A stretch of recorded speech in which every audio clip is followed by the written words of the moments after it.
let's take a run through problem 7.2a. Now, as with all of my problems, you can download this workbook from tonybell.com. So, FIFO, LIFO, and weighted average. I'm going to break this into 3 parts. First, we'll do FIFO. Aberdeen Automart uses a perpetual inventory system and reports the following transactions for the month of May for one of its products. And you can see there's some inventory, some purchases and sales and more purchases. And it says do inventory records using FIFO. So we'll do that right now. It says under each of the methods, compute sales costs of goods sold and gross profit. We'll do that each method like one at a time. So we'll do that in this video for FIFO. And it says do journal entries for May 24th and May 31st. So we'll do those journal entries in this video for FIFO. In the next video, we'll do it all for LIFO. And in the final video, we'll do weighted average. Now, if you've watched previous videos where I've worked through this, you'll see I work through with a template.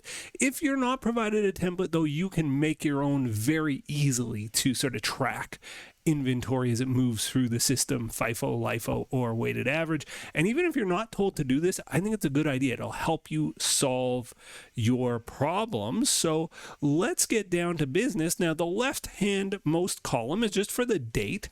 So let's go ahead and put in May the 1st, May 1. There we go. And we can see May 1st, we had beginning inventory. Change my pen color here.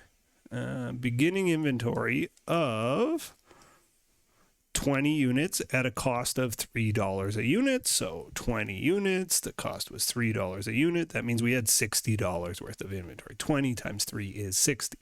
Oops, that wasn't a purchase. Sorry, so in terms of columns, right, this section we track dates. Here we track anytime we make a purchase.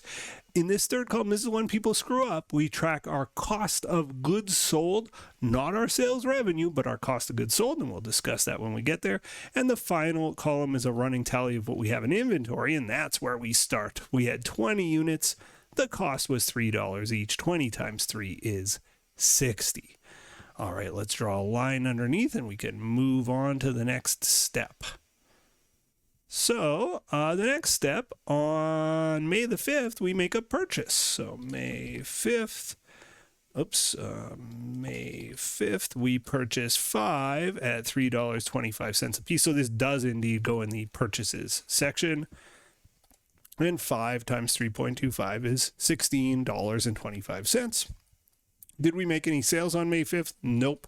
So we go to our inventory running tally and we say, well, I had 20 units at $3. Did I sell them? No. Well, I still got them. Bring it down. We want to list all the inventory we have present on our site at May 5th. So on May 5th, I did have $23 units. So these are all the same inventories, right? It's all the same stuff.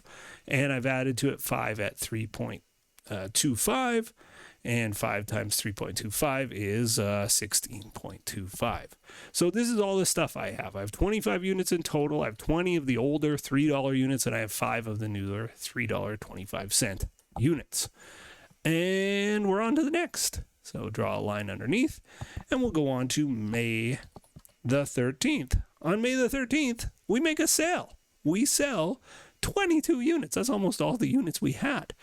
So I have to say to myself, okay, we're doing FIFO. First in, first out. That means we got to figure out, well, which 22 did we sell? Now you'll notice I ignore this $10. This is a price.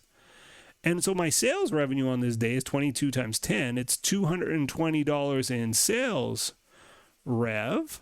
But I'm not interested in sales rev. I'm interested in cost of goods sold, right? Sales rev is not on my mind when I'm making this table. So when I'm interested in cost of goods sold, I say, well, I sold 22 units. Which 22 did I sell and what was their cost? And so I have to look back up into this tab and I say, oh, well, I had 25 units to sell. I must have sold first in, first out. I must have sold the oldest stuff first. So of those 22 units, 20 of them, not 10, 20 of them were $3 units. 20 times 3 is 60. And 2 of them were 3.25. Oops, 2 times 3.25 is 6.5. Leaving me, so I had 20 at 3. I sold 20 at 3, so I have no $3 units left. I had 5 at 3.25. I sold 2. That leaves me 3 at 3.25. And 3 times 3.25 is $9.75. Okay, there we have it. So if you can do that step, the sales, you can do FIFO. If you've understood what's happened here, that's great. It means you're in good shape to continue. If you didn't understand, that's fine, but pay attention on May 31st. Let's continue, and when we get to May 31st, give it another shot. May the 20th, we buy 7 units at $3.55, not $3.26, $3.55. 7 times 3.55 is $24.85. I didn't make any sales that day, so I'm in purchase mode. I had 3 at $3.25. I didn't sell them, so I keep those on the books, and I add to it 7 at $3.55 for $24.85. Draw a line, we're on to the next. And it's important we keep them in this order because we got to remember what came first, what came second, what came third. That's the idea of FIFO. That's also the idea of LIFO when we get to it. May 24th, we purchased 5 at 3.7. 5 times 3.7 is 18.5. I had 3 at 3.25. I didn't sell them. I still got them. I add to it 7 at 3.55 for 24.85. And I add to it 5 at 3.7 for 18.5. Okay, so that's May 24th. So again, making purchases is easy. You just bring down what you've got. Again, a lazy person like me might say, well, I can just remember that. Like I can look here and see the 3 and 7. Why do I have to rewrite it here? And the answer is, as things get more complicated, you'll lose the plot very easily. So this is the way to do it. May 31st. What happens on May 31st? Well, on May 31st, we make a sale. We sell 11 of these units. Now we have to say, which 11 did I sell? And the answer is the oldest 11. So I must have sold 3 at $3.25. I must have sold 7 at $3.55. And I must have sold just one of these 3.7 units. So 3 times 3.25 is 9.75. 7 times 3.55 is 24. And 1 times 3 is 3.7. So I had 3 at 3.25. I sold them all. I had 7 at 3.55. I sold them all. I had 5 at 3.70. I sold 1, leaving me 4 in inventory. 4 at 3.7 is 14.80. And at that point, we've done it. We have completed our inventory record. Now, there's not a lot of inventory. This is very inexpensive inventory, but we've done the job. So that's it for part 1. Now, part 2 of these questions, I'm just going to move this to the side. Maybe I'll put it there. Let me just erase the scribbling that I did. Part 2 says, calculate sales, cost of goods sold, and gross profit. Sales, rev, COGS, and gross profit.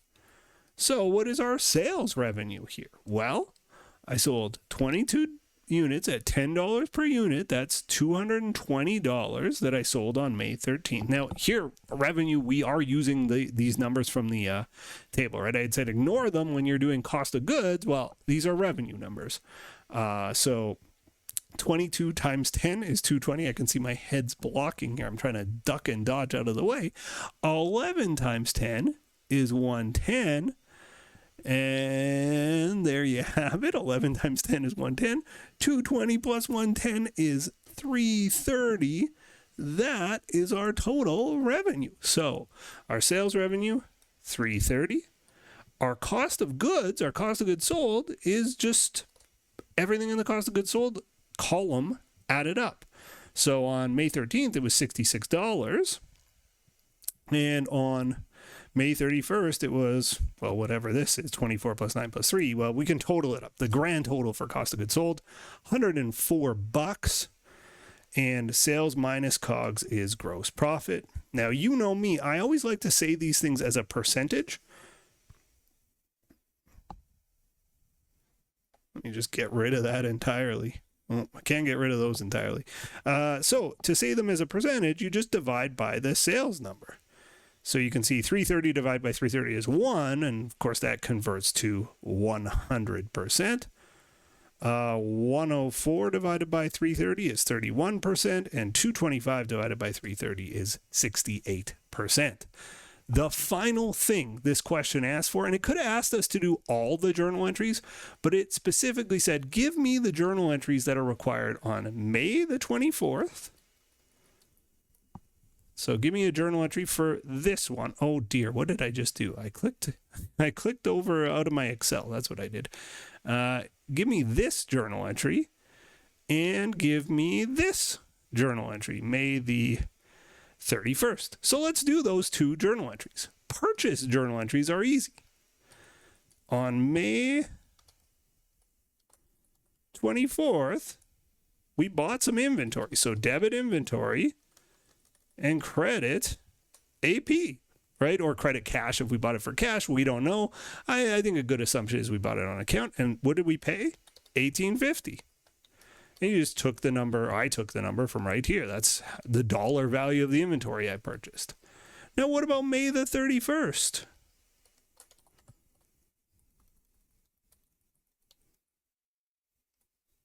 Let me just format this.